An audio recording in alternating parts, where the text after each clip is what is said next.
This is a reassessment video for forces and circular motion.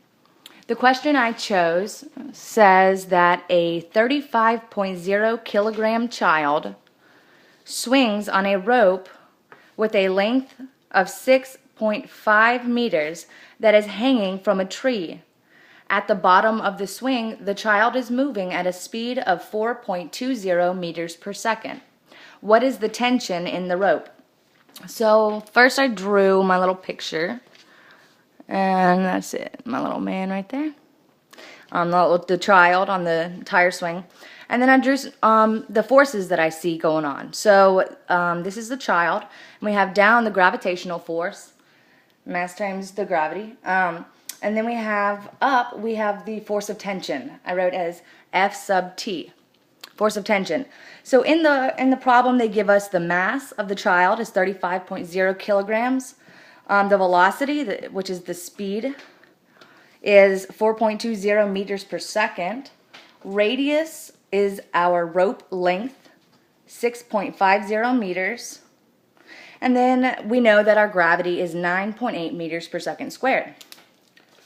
So for the tensional force of this rope on a hanging from a tree, we're going to use that the force of tension equals the gravitational force plus the velocity squared over the radius. All right, and so remember your order of operations here. Our mass was 35.0 kilograms. And we're going to leave that separate and do this part first. So then we're going to say times the gravity, 9.8 meters per second squared, plus, and our velocity was, can we see? All right, our velocity was 4.20 meters per second, and that's squared. And our radius, 6.50 meters. Alright, and I had this written out, sorry about that.